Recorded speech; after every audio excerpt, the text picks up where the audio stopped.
तो मैं आप सभी को बताऊं कि भाई आप सीटेट के एग्ज़ाम देने जाने वाले हैं और आप एग्ज़ाम में सीडीपी कैसे सोल्व करेंगे आज इस वीडियो में मैं काफ़ी बेटर तरीका से बताने वाला हूं।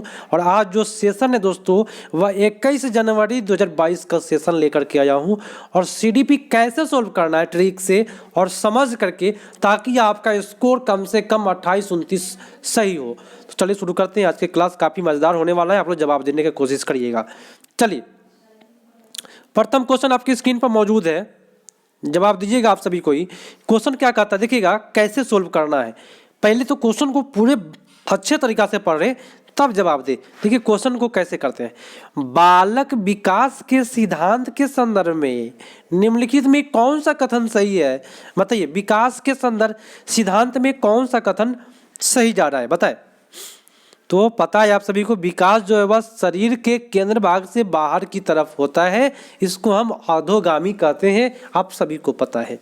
मेरे दोस्तों बी ऑप्शन है कि विकास आनुवंशिकता पर्यावरण से प्रभावित नहीं, बट आपका नेगेटिव हो गया। यहाँ पे लिखा है कोई प्रभाव नहीं पड़ता है, नेगेटिव बात है। पूर्णतः संख्यात्मक और सटीक रूप से मापा जा सकता है, तो मेरे दोस्तों ये भी बात गलत है। तो सबसे बेटर आपका उत्तर ए पड़ जाएगा। जैसे मैं बता रहा हूँ वैसे करके आइएगा। ऐसे ही आप 3 क्वेश्चन के ऑप्शन को नेगेटिव छाटिएगा और एक आपका पॉजिटिव आपके स्क्रीन पर मौजूद रहेगा। अगला क्वेश्चन आपके स्क्रीन पर है। क्वेश्चन कहता है कि बच्चे में भाषा विकास किससे प्रभावित होता है। जो भाषा का जो विकास होता है, केवल आनुवंशिकता गलत, केवल पर्यावरण गलत, आनुवंशिकता पर्यावरण दोनों सही, और न आनुवंशिकता न पर्यावरण दोनों गलत। मेरे दोस्तों सबसे बेटर जिन्होंने सी किया उनका सही जा रहा है। अगला प्रश्न है, सुनिएगा, मजेदार क्वेश्चन और मजेदार सेशन है। क्वेश्चन कहता है कि एक प्रगतिशील कक्षा, मेरे दोस्तों केवल वाली बात को आप हटाए, मुख्य श्रवण पर प्राथमिकता देता है, ये बात गलत है। अधिगमकर्ता के व्यक्तिगत विभिन्नताओं को सम्मान करता है। अगर प्रगतिशील कक्षा है तो जो बच्चों में जो विभिन्नता है उसका सम्मान करना है दोस्तों, सबसे बेटर होता है। अंक आपका अंक पर केवल ध्यान देगा, ऐसा प्रगतिशील कक्षा कहीं नहीं मिलेगा आपको।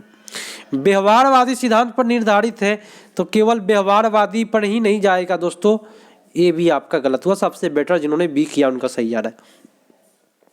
कोलबर्ग का क्वेश्चन है, आपको हर सेशन में आएगा 1-2 प्रश्न कोलबर्ग का, और कोलबर्ग ऐसा खतरनाक क्वेश्चन कोई आता ही नहीं है। लेकिन दोस्तों अगर एक बार समझ गए ना तो कोलबर्ग आप लोग के लिए काफ़ी बेटर साबित होगा। 2 प्रश्न आपके एग्जाम में आएंगे। लॉरेंस कोलबर्ग के नैतिक विकास के सिद्धांत में सजा टालने के लिए नियम का पालन करना, सुनिएगा, सजा टालने के लिए माने बाप मतारी से बच्चा सजा से बचने के लिए बाप मतारी का कहना मान रहा है, बोले तो नियम का पालन कर रहा है, तो इसको हम कहते हैं दंड आज्ञाकारिता अभिविन्यास। और ये जो होता है मेरे दोस्तों, ये पूर्व चरण है ना, प्रथा पूर्व चरण के नाम से जानते हैं। ठीक है, चलिए, तो आपका उत्तर सबसे बेटर जो हो जाएगा ए हो जाएगा। पूर्व है बोले तो परंपरागत स्तर नाम है उसका, रूढ़िगत स्तर नाम है उसका, तो काफी इसका नाम है, आप याद रखिएगा इस बात को। अगला प्रश्न आपकी स्क्रीन पर है कि अधिगम प्रक्रिया को सुसाध करने के लिए, मतलब सुधारने के लिए एक अध्यापिका को ऐसे तरीके इस्तेमाल करना चाहिए जिसमें संकल्पना प्रगति जटिलता से सरल की ओर। मेरे दोस्तों जटिल से सरल आपका गलत होता है। आप सारी चिंतन को प्राथमिकता दीजिएगा। मेरे दोस्तों अधिगम प्रक्रिया को सुधारना है, तो अगर आप अभिसारी चिंतन को दे रहे हैं तो आप सारी को क्यों नहीं दीजिएगा, आपका गलत हुआ। जो भिन्न भिन्न संकल्पनाओं के खोज को महत्व देता है, वो भी क्या भिन्न भिन्न चीज के बारे में, आपका उत्तर सी सबसे बेटर जाएगा। लेकिन यहाँ प्रतिद्वंद्वता जो वर्ड है वो आपका नेगेटिव वर्ड है, इसको कभी नहीं करिएगा। अगला क्वेश्चन पाते हैं। चलिए, काफ़ी मज़ेदार सेशन और कैसे पेडागोजी हल करके आए कि आपका स्कोर बेटर हो। तो क्वेश्चन को देखिए, मैं जैसे करता हूँ वैसे करके आइएगा। क्वेश्चन कहता है वाइगोस्की के सिद्धांत मुख्यतः करता है। दोस्तों वाइगोस्की साहब दूसरा कुछ नहीं बोले हैं, SLC सोशल लैंग्वेज कल्चर, सामाजिक भाषा और सांस्कृतिक के बारे में बोले हैं। तो बताएं कौन सा आपका उत्तर होगा। वाइगोस्की साहब सबसे पहले बोले थे संज्ञानात्मक विकास संस्कृति उपकरणों में योगदान देता है। ये आपको वाइगोस्की साहब का है, क्योंकि संस्कृति शब्द मारना है। मेरे दोस्तों सामाजिकरण कितने लोग 6 का C मार देंगे। जीव परिस्थितिकीय मंडल या परिस्थितिकीय मंडल आपके बारे में आपको वाइगोस्की साहब नहीं बोले। संज्ञानात्मक विकास में जो होता है, संज्ञान मतलब होता है जानकारी में, संस्कृति उपकरण योगदान देता है। ये आपका उत्तर सबसे बेटर बी पर जाएगा। क्रिकेट पर वार्तालाप के दौरान एक अध्यापक अधिकांशतः लड़कों से सवाल पूछ रहा है। देखिए ऐसा टीचर आप लोग देखे होइएगा जो केवल लड़का से प्रश्न पूछे, लड़कियों से नहीं। ये सब क्या है दोस्तों? ये हमारे समाज में जेंडर पक्षपात का भावना उत्पन्न करेगा। तो हम लोग जेंडर पक्षपात मार के आएंगे। अगला है कि बाल केंद्रित कक्षा में एक अध्यापिका किसको महत्व देती है। बाल केंद्रित में मेरे दोस्तों सुन लीजिए, निरंतर वस्तुनिष्ठ परीक्षा गलत जाता है। ज्ञान की सक्रिय संरचना की प्रक्रिया बहुत अच्छी बात है। पाठ्यक्रम, दंड, कठोर अनुशासन, सबसे बेटर आपका उत्तर बी पर जाएगा। जिन्होंने भी किया भैया आपका बेटर है। तो आप लोग भी बता दीजिएगा कि आपका 30 में अब की बार आपका कितना गया है इस सेशन में। ठीक है, याद रखिएगा कि आप कितना गलत कर पाए हैं, बाद में घटा लीजिएगा 30 में, और आप अपना स्कोर जरूर बताइएगा कमेंट करके। क्वेश्चन कहता है कि निम्नलिखित में कौन सा बच्चे के सामाजिकरण का प्राथमिक कारण है। देखिए सामाजिकरण का प्राथमिक कारण परिवार होता है, तो परिवार तो यही है, तो निकटस्थ परिवार करके आ जाएंगे, कहीं से भी कोई प्रॉब्लम नहीं होगा। द्वितीय कारक पूछता तो आपका हो जाता विद्यालय। अगला है कि निम्नलिखित में कौन सा उप समूह उम्र समूह जीन पियाजे के संज्ञानात्मक विकास के सिद्धांत में मूर्त संक्रियात्मक अवस्था के चरण के समरूप है। तो मूर्त संक्रियात्मक अवस्था का एज बताता है, तो आपको 7 से 11 वर्ष। इससे इजी क्वेश्चन पूछ ही नहीं सकते दोस्तों, काफी इजी है। ठीक है, चलिए अगला प्रश्न है कि आप एक अध्यापक है जो विश्वास करता है कि बच्चे विभिन्न गतिविधियों में अलग अलग तरीके से सीखता है। अच्छी बात है भाई। तो आप अपनी कक्षा में ऐसे आकलन की योजना करेंगे जो क्या करे, सभी विद्यार्थियों के लिए समान हो। मेरे दोस्तों मेरी बात सुन लीजिए, सब विद्यार्थियों के लिए आकलन समान कर देंगे तो आपका गलत हो जाएगा, क्योंकि सबका बुद्धि अलग अलग होती है। केवल वस्तुनिष्ठ से भी गलत हो जाएगा। बच्चे के सीखने का तरीका संबंधित 9 वर्ड लगा दिया गलत। आकलन के अलग अलग तरीकों पर आधारित होना चाहिए, क्योंकि बच्चा जो है ना भिन्न भिन्न अलग अलग तरीके से सीखता है, तो उसके लिए अलग अलग तरीका पर आधारित होनी चाहिए। तो जिन लोगों ने यहाँ पे डी किया उन सभी का सही जा रहा है। अगला प्रश्न,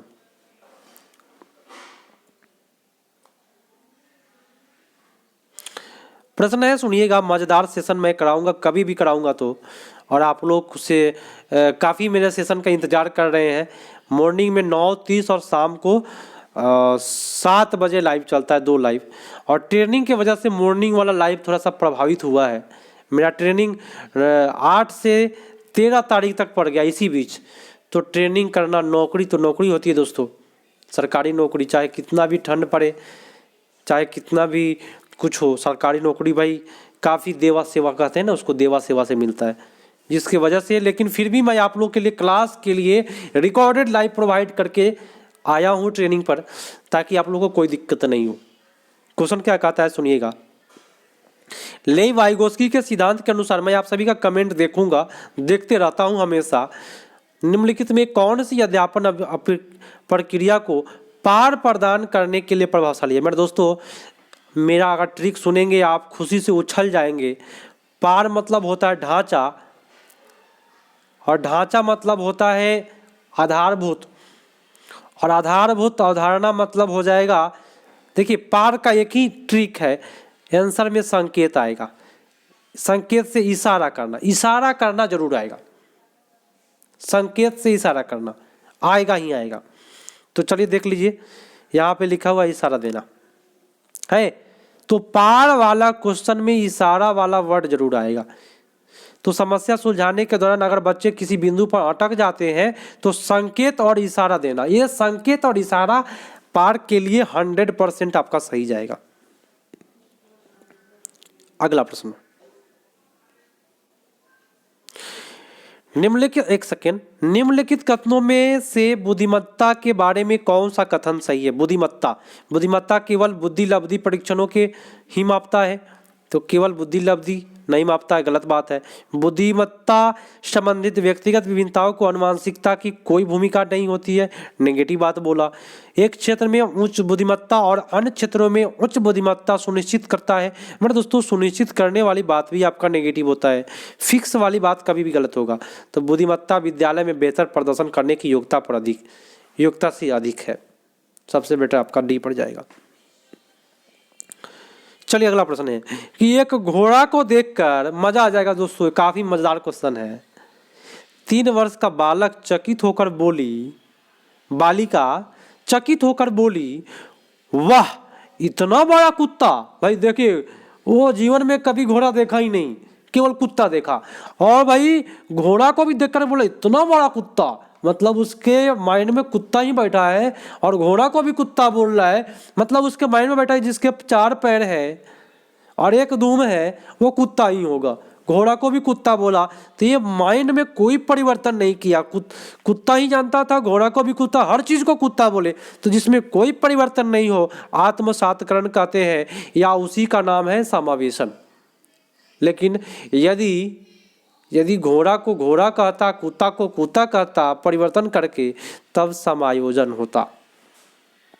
यहां उत्तर आपका ये पड़ जाएगा। अगला प्रश्न है, कभी भी मैं आपको काफी बेटर तरीका से बताऊंगा जिससे कि आपको थोड़ा भी प्रॉब्लम ना हो। भाषा विचार और लेई वाइगोस्की क्या सुझाते हैं? भाषा संज्ञानात्मक विकास को निर्देशित करता है, बात सही है मेरे दोस्तों। वाइगोस्की की बात, मेरा ट्रिक इस्तेमाल करेंगे तो आप कभी भी गलती नहीं करेंगे। वाइगोस्की ने सबसे पहले भाषा बोला, अगर पहले भाषा लिखे बाद में संज्ञानात्मक विकास लिखे तो वाइगोस्की साह मारिएगा, आप 100% सही करेंगे। लेकिन दोस्तों पहले संज्ञानात्मक विकास और बाद में भाषा, तो ये आपका पियाजे का हो जाएगा। देखिए फर्स्ट में भाषा बोल दे तो आपके भैया वाइगोस्की भैया आ जाएंगे, लेकिन 2 नंबर में अगर भाषा बोले तो आपके पियाजे भैया आएंगे। तो यहाँ पे वाइगोस्की भैया को बैठाइए, फर्स्ट में भाषा बोले हैं तो आपका उत्तर ये हो जाएगा। अगला प्रश्न है, बच्चे में सृजनात्मकता को किस प्रकार सुसाध किया जा सकता है, मतलब सुधारा जा सकता है सृजनात्मकता को?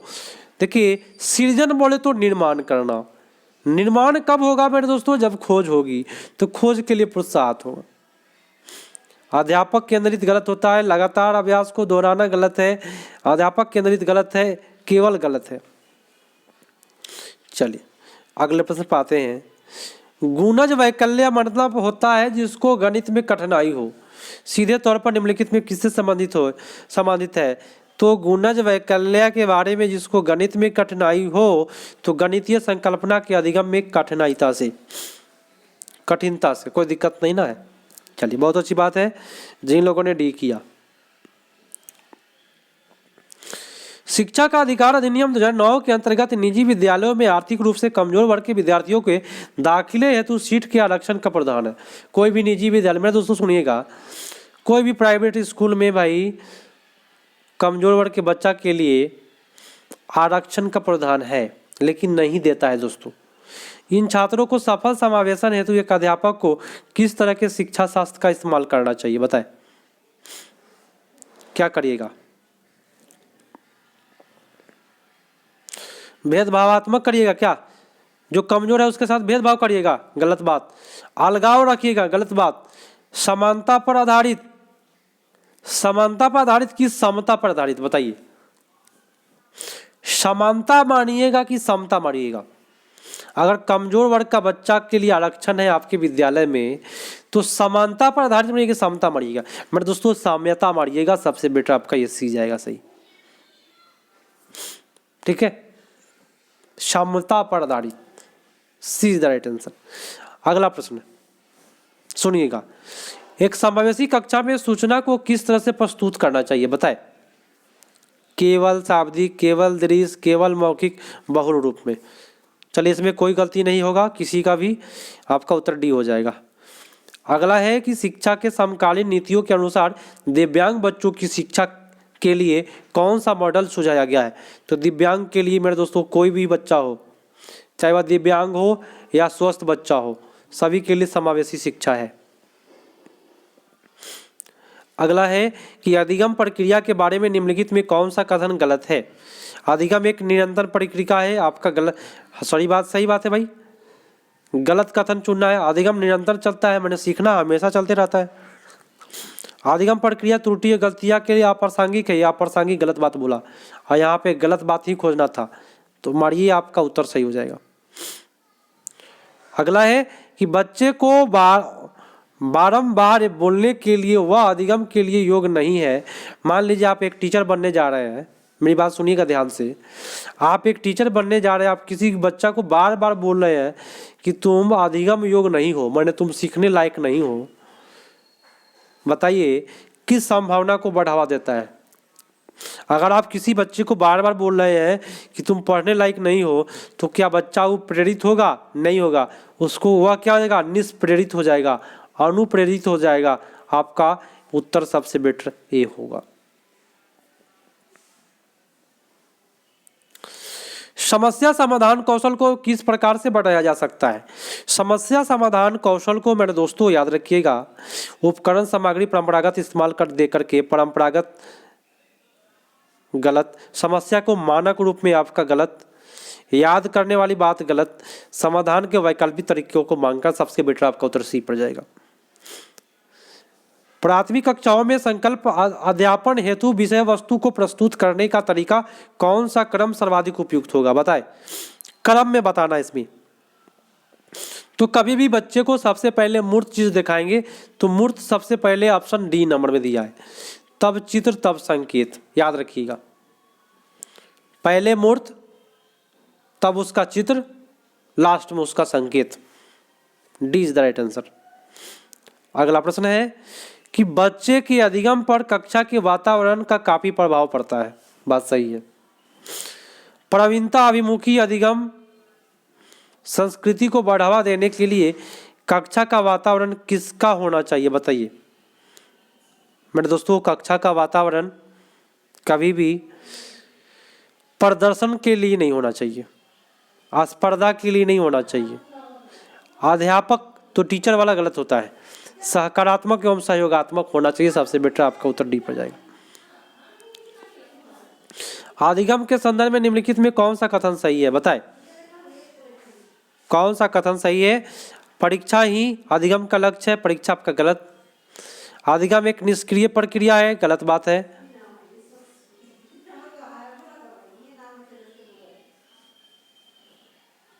चलिए अगला ऑप्शन भी देख लीजिए। यहाँ लिखा है कि भावों का प्रक्रिया पर कोई प्रभाव नहीं पड़ता है, गलत बात बोला। अधिगम एक जटिल प्रक्रिया है जिसमें अधिगम करता सक्रिय संलग्नता की जरूरी है। अधिगम क्या है?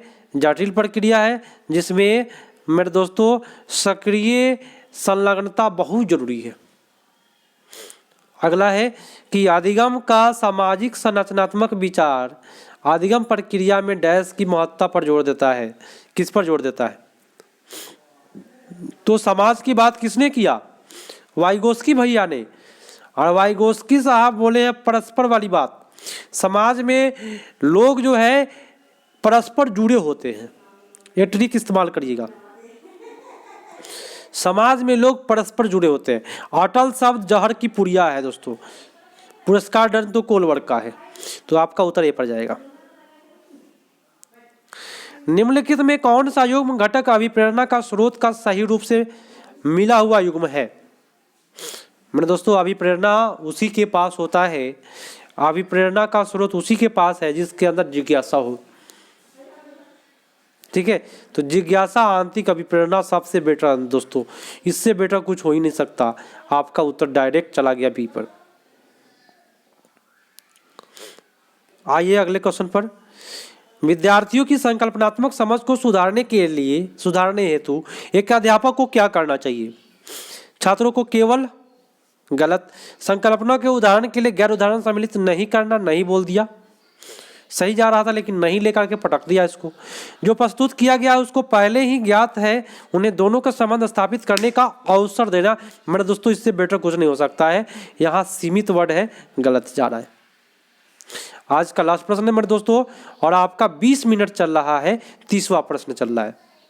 तो बताइए, मैं आपको कम समय में ट्रिक के माध्यम से समझा करके बताया, समय भी कम लिया, एग्जाम का भी आपका टाइम कम है, तो इससे बेटर क्लास कुछ कहीं भी नहीं मिलेगा आपको। 30 प्रश्न को कराने में लगभग 1 घंटा लगाता है बहुत सारे चैनल लोग। क्वेश्चन क्या कहता है सुनिएगा, निम्नलिखित में कौन सा कारक अधिगम को प्रभावित करते हैं, बताए। मेरे दोस्तों अभी प्रेरणा प्रभावित करता है अधिगम को। अगर आप प्रेरित है तो आप अच्छा से सीखिएगा। समाज में भी अधिगम होता है, अधिगम वाली बात हो रहा है। संवेग भी प्रभावित करता है अधिगम को। शिक्षा शास्त्र कैसा पढ़ाई हो रहा है ये भी आपको सभी करके, ये कोई दिक्कत नहीं। मेरे दोस्तों आप सभी से यही रिक्वेस्ट है, मेरा तो ट्रेनिंग पड़ा हुआ है, रिकॉर्डेड लाइव आपको उपलब्ध करा रहा हूँ। और मेरे दोस्तों मैं चाहा कि आपको अंत तक सहायता करूं, लेकिन मेरा ट्रेनिंग 9 से 13 तारीख तक मेरा ट्रेनिंग है डाइट का। सरकारी विद्यालय में जब आप लोग प्रवेश करिएगा तो आप लोग को भी ट्रेनिंग कराया जाएगा। तरह तरह के ट्रेनिंग होता है, चक ट्रेनिंग होता है, डाइट का होता है, बहुत सारा ट्रेनिंग चलते रहता है जीवन भर।